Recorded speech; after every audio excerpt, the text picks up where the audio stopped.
Would you rather roll the dice and move a piece on a board, or are you more partial to pushing buttons and manipulating images on a screen? How does our brain learn most efficiently? In this discussion, we look at why how we play matters. I'm Devi Gopalan. You're watching Connected on TaiwanPlus.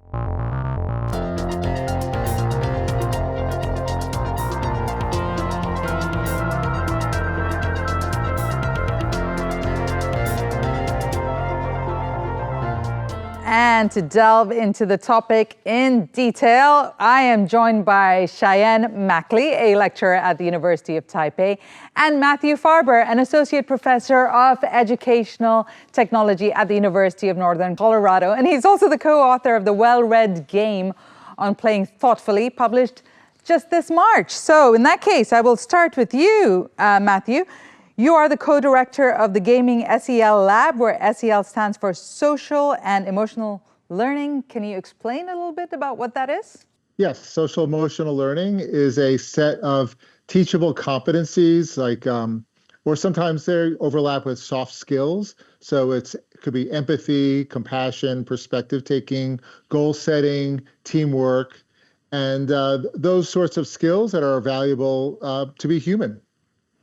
To be human. Some games, just like books and other forms of media, some games, not all, can cultivate social emotional learning skills like teamwork and the rest. And we are definitely going to be talking about that throughout our discussion. Cheyenne, you use dramatics, carry board games, and embrace other methods like memory magic. I like the sound of that. Can you explain what that is? Well, memory is something that we all have, right? But a lot of people complain, my memory is no good. So really, we all have a capacity for learning and for remembering things. But sometimes you need a little bit of magic to help you out. So if you can link something new to something old that you know, then you can make this association. So I use different techniques to help students remember things, maybe based on the sound or how they look. So it can be a lot of fun. And usually we think learning or memorizing things is like rote learning. So instead, I think we can use creative ways to help us remember things. Now, at the crux of this discussion is the idea of cognitive learning. What does that mean to you, Matthew? Well, cognitive learning to me, and I also teach a learning theories with technologies course, based on that, I think cognitive learning is it's literally thinking, right? Compared to affective learning, which are the emotional parts of our brain. So when we talk about teens, for instance, cognitive parts of their brain mature faster than their affective or emotional parts of their brain. So to me, cognitive thinking are intertwined, right? And so that's a quick definition. Cheyenne, I saw you nod there. How do you use cognitive learning in doing or in the work that you do? Well, instead of having students just memorize, for example, a paradigm of verbs, eat, ate, eaten, go, went, gone. We try to manipulate those, making conversations and so on. And I like to use lots of games so that students are not really just thinking about, okay, what is the past tense of eat, but are actively using it. And maybe they have to remember what somebody else said and then try to fill in a blank or something like that to help them actually use the language. I'm glad you brought up the idea of games. Matthew, and this is a constant discussion, I know, and probably a discourse you're always dragged into. Video games Literally. Versus board games. Can you give us an idea of whether, what is the view here? Is one better than the other? No. No, that's too short of an answer. In a word, yes. No, I know, kidding. No, one is not better than the other. There are certainly distinct differences. I've studied and written about both. But, a board game is different. A board game is, generally speaking, there are single-player board games. There are single-player role-playing games. But generally, a board game tends to be social, played with other people, and you learn the rules. Hopefully you play it correctly, right? Some rule sets are quite long in games. And you play together, so there is that self-regulation aspect of understanding how to play together, right? Video games may also be multiplayer, but they can be single-player games. And you also learn the rules of video games by playing the video games. The game itself enforces the rules. I don't think one is better than the other. I think what is important is the freedom of play that happens within the constraints of the system. So play is often what drives learning and good learning. So good play can drive good learning, whether that is in a board game or on a computer screen. Good play can drive good learning. Now you, Cheyenne, you obviously use that in your daily work, but how much is that really used in Taiwan if you look at the education system or in general teaching the younger generation? Now games are being used more and more, I think. If you look at some online systems for learning languages, for instance, there's often a game component. And I think many teachers now are starting to incorporate games, whether they be online games or just physical board games. If you don't mind, I'll just like pop up one game here. So this is called Yōkai. Okay, it has a Japanese theme, but that doesn't really matter. This is a cooperative game where everybody's working together to try to separate these spirits into different groups. And it's based on memory and giving each other clues. You cannot say directly where something is, but you can peek at different cards and try to recall where they are and give other people hints. And we have to try to then move the cards around to put them into the right sequence at the end. And so everybody has to work together. So a lot of teachers have now been buying board games in Taiwan. It's become quite popular, actually. Now, Matthew, Cheyenne points to board games, and he showed us one that is a board game, I guess, in essence, or a card game. But there's a lot of investment going into online tools for learning. Can you tell us what's happening in that space at the moment and what we're seeing, what kind of developments are getting you excited? Well, that's a great question. There's this tension between types of learning, the traditional instructional, direct instruction, lecture type of learning, particularly when we talk about children, K-12, right? Those types of learnings tend to be could be direct instruction, the traditional classroom, compared to where we have deeper and higher order thinking learning through creating and sharing, which is a type of learning that Seymour Papert, the late Seymour Papert, called constructionism. And constructionism is when you make, share, and reflect on an external artifact. And that is the types of learnings we see in games that have a creative mode, like Minecraft and Minecraft Education, which is in a lot of classrooms, right? Or other forms of coding games like Scratch, where you can create your own games, your own digital games. And Cheyenne, I was wondering what your thoughts were on that, and you know, whether you are still, of course, you're still playing the game and the technicalities, but is there something you're losing in that? I don't know if you're really losing something, but I think maybe you can gain something when there's something physical you can touch. You can engage more senses, perhaps. And for example, here's a game called Cockroach Poker. Yeah. And you have different types of terrible creatures nobody really wants.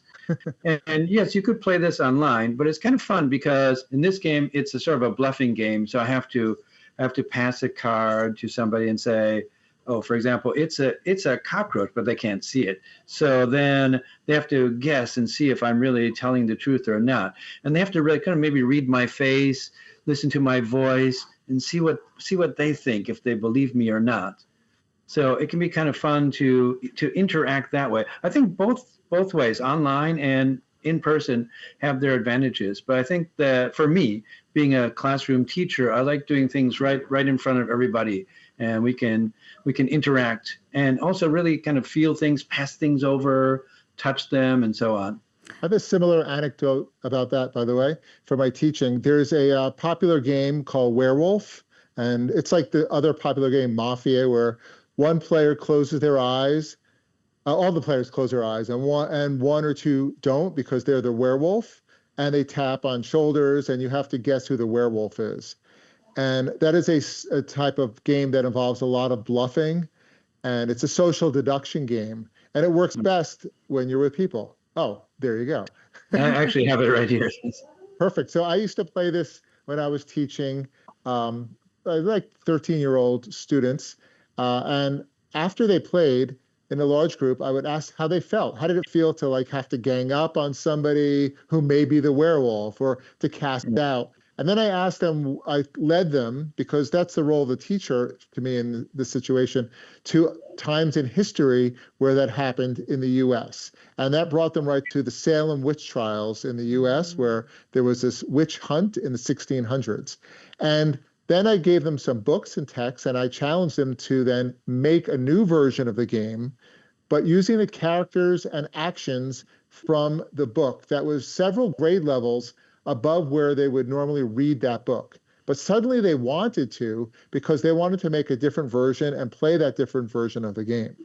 And that's where I think playing the game and then making games really taps into children's play patterns in a strong way. One game I remember was called Witches and Snitches. That was one of the kids' versions of the game.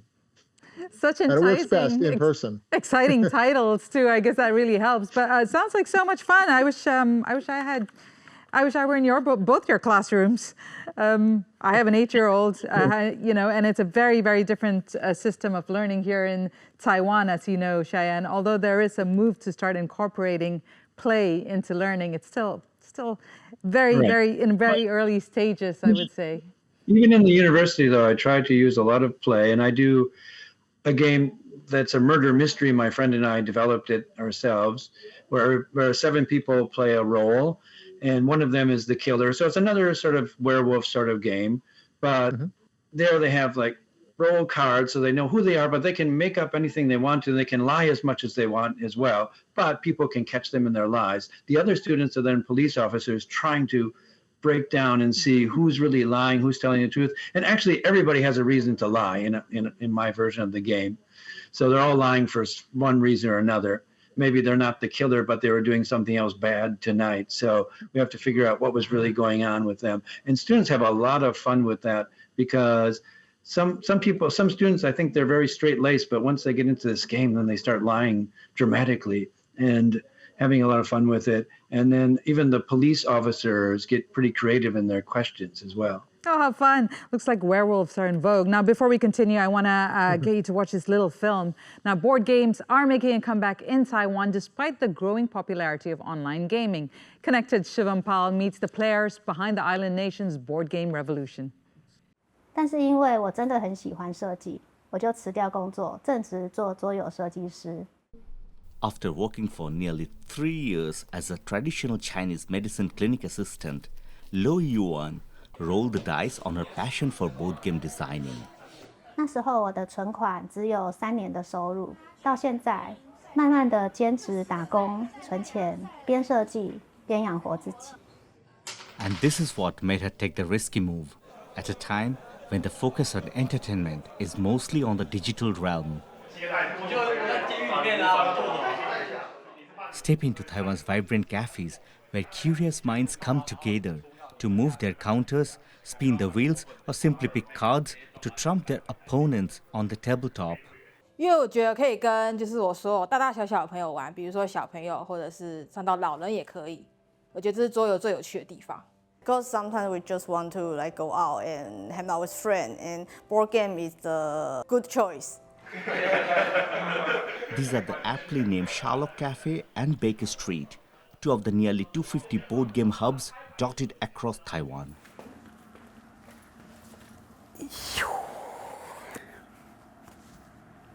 Taiwanese people like to play, basically. They like to be together with friends. They have not much space at home that time, so they need board game cafes, or the so-called third dimension cafes. And I think that was a reason why Taiwanese board games cafes spread it so fastly, because it gave people a room, a venue where they could meet and play in a friendly atmosphere. Yeah. Johannes Goeth, popularly known as YoYo, and his Taiwanese wife Yujing are behind Taiwan's biggest board game company, Swan Panasia. YoYo comes from Germany, a country where board game culture has been recognized by the UNESCO as an intangible cultural heritage.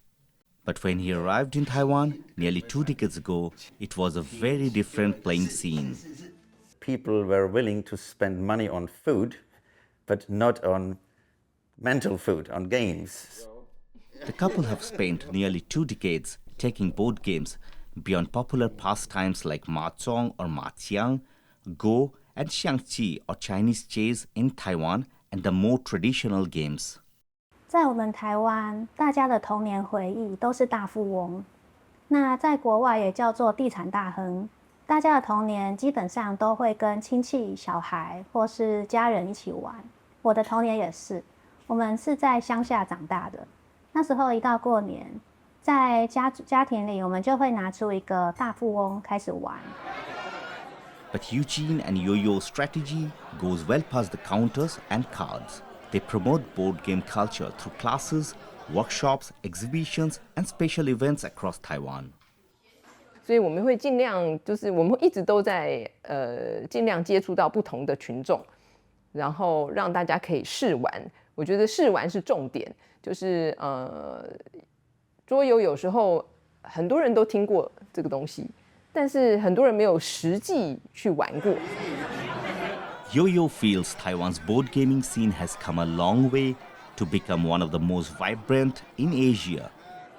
Well, I dare to say that Taiwan already now is a kind of board game nation compared to other Asian nations, right? In Japan, there have never been so many board game stores. In Korea, there used to be some board game stores. In China, it was just a wave and vanishing again. In Malaysia, board game stores are coming and going. In Thailand, it's also hard. And for Lo, it's validation that she's making the right moves as Taiwan's only known female full-time board game designer in a male-dominated industry. But Lo says she's up for the challenge and is ready to level up her game. And for the gamers among you, is it better to exercise your brain playing on a screen or on a tabletop? If you're watching on YouTube, let us know in the comments below. Click the video next to me to learn how board games are still thriving even when they compete against computers and consoles. And remember to subscribe and click the bell for more stories on tech and business from Taiwan.